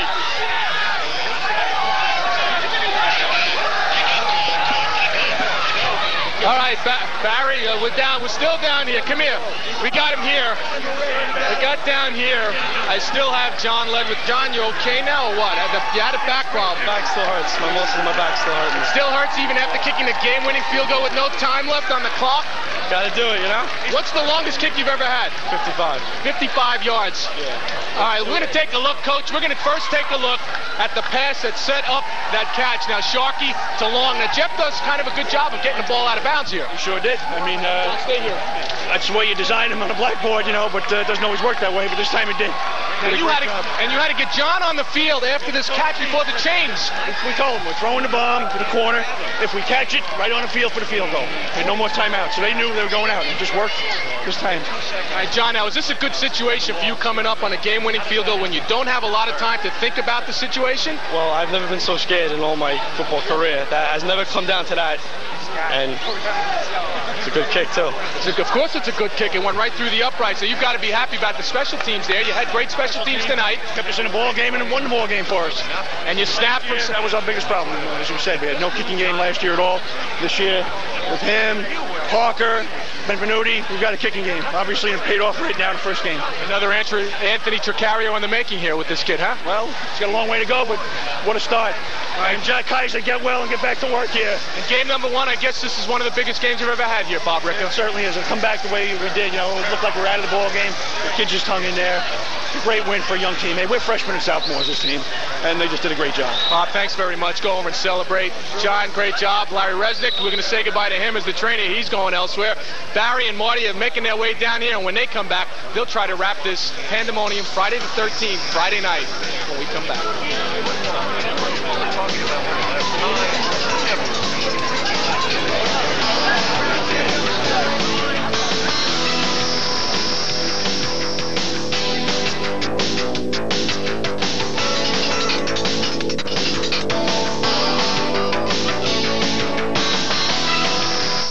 I've always had this idea of what college should be. It's more than books. More than classrooms. They're important, the most important. But they're not everything. I wanted a real campus life. A fuller experience, and I wasn't getting it. So I transferred to Hofstra. To Hofstra. To Hofstra. For information, call 516-HOF-STRA. Hofstra University. We teach success. Baseball has been around for over 150 years. That's why the Postal Service honored America's game with its very own stamp in 1939. And now you can honor past and present players with the official Major League Baseball postage stamps. These are genuine stamps featuring 80 of the greats in the game.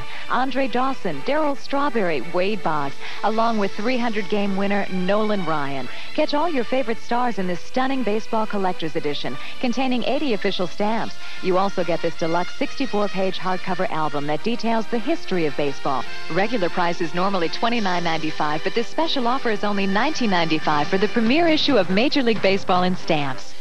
With your credit card order of the baseball stamps for $19.95, you will be able to receive a set of 3 commemorative Desert Storm envelopes for an additional $10.50. For every Desert Storm order, $1 will be donated to the Red Cross. Call today, 1-800-733-9800. That's 1-800-733-9800. In baseball, you only see a triple play once or twice a season. But at Elegant Entries, we turn to triple play every day because we always give every customer the absolute best in style, security, and installation.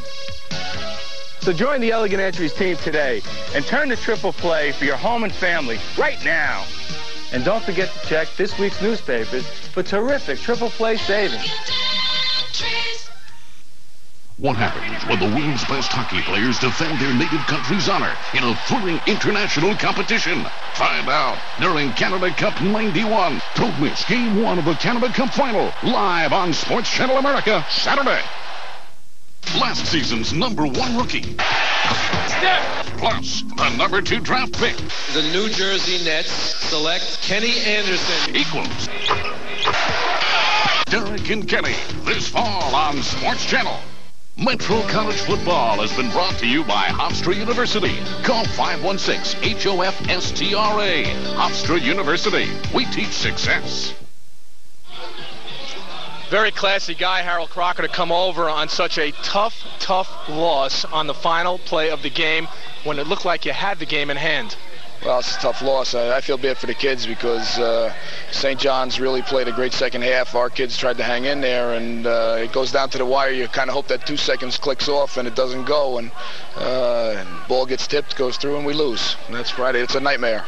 Friday the 13th nightmare on Redmen Field. Tale of 2 games here. In the first half, Highland did the job. Second half, he was contained. First half, you did a job on Sharkey. Second half, you couldn't contain him. Yeah, they did a nice job. They had a good game plan, and they came out real tough in the second half. And, you know, when we play St. John's, it seems like that's the way it is. We go back and forth, and it's just a shame. I feel really bad for our kids. How bad do you feel right now? Because you haven't beaten them in 11 straight, Harold. Well, it's not 11 straight for me, but it's an unlucky 7 right now.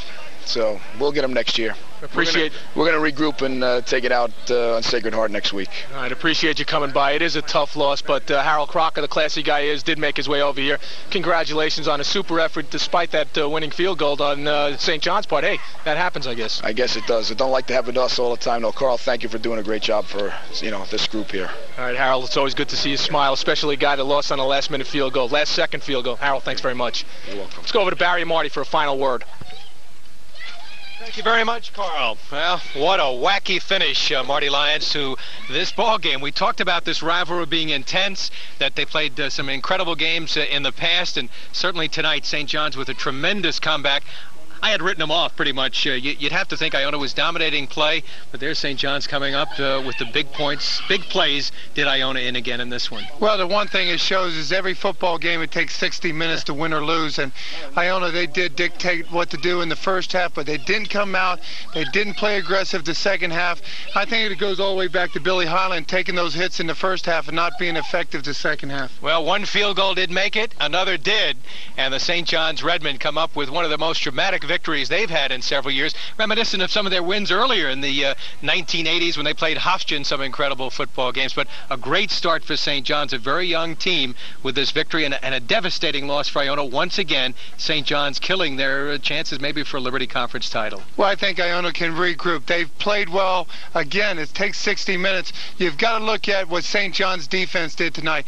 Vince O'Grady did an excellent job. He kept that defense playing tough. He had 10 tackles, a sack and a half, and he kept St. John's offense in the game. And then special teams come up with 2 big plays. That's 14 points. That's what you're looking for in an all-around good team. You need your offense, you need your defense, and you need your special teams. And you can't forget Anthony Russo, the big second half he had, and the big run that set up 1 touchdown, and then, of course, the touchdown that helped tie the ball game up. And he looked like he was getting stronger and stronger as the fourth quarter unwound. And how happy was that freshman kicker, John Ledwith, that got banged around at the end of the celebration, but is he going to be smiling? Well, he was so happy he either had to get carried off or driven off, but it's just an excellent half for him. They fought for 16 minutes. They were outplayed in the first half, but that shows class in the school. That shows tradition in the school when you can come back and win the second half and win the game. Yeah, we'll see St. John's later on during the season against CW Post. Once again, the final score in a wild and wacky game. The Redmen of St. John's 30 and the Gales of Iona 27. Remember, the New York Mets are on Sports Channel tomorrow night at 8 for Game 2 of their 3-game series against the St. Louis Cardinals. Also tomorrow night on Sports Channel America, it's Game 1 of the 1991 Canada Cup Final when Pat LaFontaine and Team USA take on Team Canada at 8 p.m. Coming up next, it's Paul Horning's Sports Showcase, joined in progress. This is Barry Landers for Marty Lyons and Carl Reuters saying so long until next time. And thanks for watching the Metro College Football Game of the Week on Sports Channel America.